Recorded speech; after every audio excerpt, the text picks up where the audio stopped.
Nous reprenons donc notre activité à la première reconnexion. Donc si vous êtes déconnecté, vous pouvez soit vous rendre sur aws.com bien entendu, soit le lien que je vous montre ici, et vous allez avoir la possibilité en haut à droite de cliquer sur mon compte et d'aller directement accéder au lien qui mène vers AWS Management Console.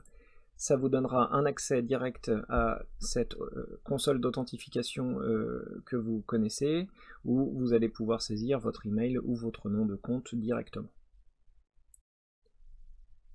Avant de poursuivre, je voudrais attirer votre attention sur un point important du cloud AWS, c'est sa répartition dans le monde à travers 21 régions.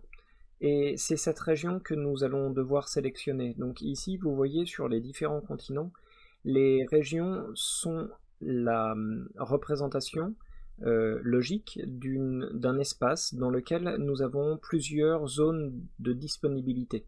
Ce concept, nous allons y revenir un petit peu plus loin. Et donc, en orange ici, vous voyez les prochaines régions qui vont être déployées. Donc, pour l'instant, nous en étions à 21 et manifestement, on va en ajouter 4 très bientôt.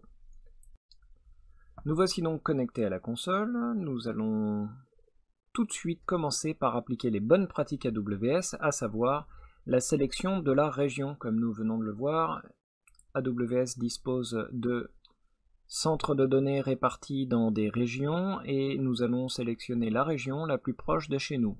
En ce qui me concerne, je suis en France, donc je vais sélectionner celle qui est à Paris. Je vous laisse faire le choix de votre côté et on se retrouve tout de suite. L'objectif de cette session est donc de créer une alerte de consommation pour être averti en cas de dépassement de budget. Nous allons mettre une limite de 1 $. Et avant de continuer, je pense que certains d'entre vous vont retrouver leur console en anglais. Donc si cela vous dérange, et idéalement pour avoir les mêmes repères que tout le monde, je conseille à tout le monde de descendre tout en bas à gauche et de cliquer sur English pour repasser en français. Voilà, comme ça vous saurez si ça vous arrive de nouveau dans le futur. Voilà, donc maintenant vous allez dans le menu utilisateur pour cliquer sur tableau de bord de ma facturation.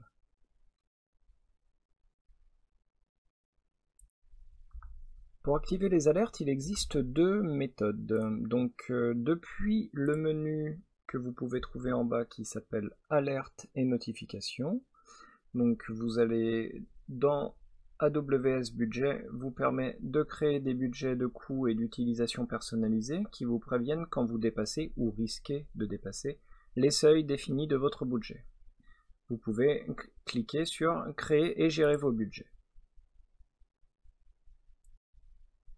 AWS Budget vous permet donc de surveiller vos coûts en fonction de plusieurs critères, soit un montant directement de X $, soit un budget d'utilisation, vous avez un projet, vous avez un certain type de ressources, un certain groupe d'utilisateurs dans une certaine région, vous voulez surveiller que le budget de 1000 $ dans le mois ne sera pas dépassé, vous pouvez mettre une alerte.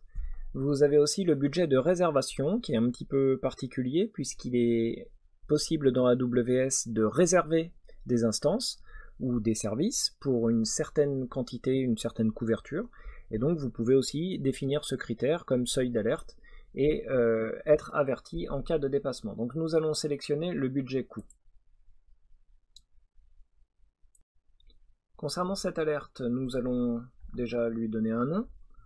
J'ai pas été très inventif, là je choisis alerte 1 $. Une période, donc on va rester sur le mensuel pour être sûr que l'on ne dépasse rien ce mois-ci. On a la capacité de choisir un budget récurrent, donc qui sera systématiquement renouvelé, ou alors un budget expiré dans lequel on va pouvoir définir un intervalle de temps de surveillance avec une expiration de l'alerte. Donc nous on va laisser en budget récurrent. Et on va devoir définir un montant fixe, donc on ne va pas faire varier ce montant, et on va prévoir donc 1 $. Donc une fois que vous avez bien rempli tout ça, nous allons pouvoir ignorer les options avancées, mais vous pouvez quand même jeter un petit coup d'œil et vous rendre compte que vous pouvez à la fois filtrer les résultats de votre vue de consommation ou de vos alertes à travers le type d'instance, les options d'achat ou le type de région, etc., etc. Donc vous pouvez cliquer sur configurer les alertes. Dans AWS Budget, il y a deux types d'alertes disponibles. Vous pouvez utiliser le service Amazon Simple Notification Services, Amazon SNS, qui va permettre d'envoyer un SMS à une ou plusieurs personnes, ou à un groupe de personnes qui seraient concernées par cette alerte, ou alors vous avez la possibilité d'envoyer un email. Donc en résumé, nous avons une alerte 1 $ qui va surveiller les coûts réels de dépenses, qui a un seuil que nous allons placer à 1 $ pour un montant en dollars. Vous avez aussi la possibilité de surveiller, vous avez vu, un pourcentage du budget pour être alerté avant d'atteindre le seuil de consommation. Donc là, nous, ce qui nous concerne, c'est de mettre, dès qu'on a dépassé 1 $ de consommation, on reçoit un email. On peut rajouter d'ailleurs plusieurs emails, et il suffit de cliquer sur confirmer budget. Donc en résumé, on voit bien tout ce qu'on vient de dire, on peut le confirmer, on est bien d'accord avec ça, donc on peut passer sur créer, ce qui nous amène au menu de surveillance des différentes alertes que nous avons créées. Donc là, pour le cas, on n'en a qu'une, et en cliquant sur le lien, vous pouvez avoir la surveillance de la consommation au fur et à mesure, et voici un état de ce que vous pourrez obtenir dans les mois où vous avez consommé quelque chose. Et voilà.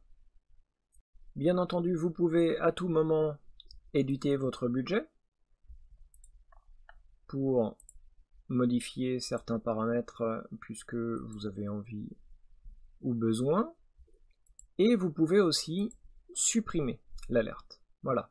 Donc maintenant, nous avons vu la première création d'alerte en utilisant AWS Budget. Maintenant, si vous avez le temps, on passe à la suite et on va regarder comment créer une alerte avec le service CloudWatch.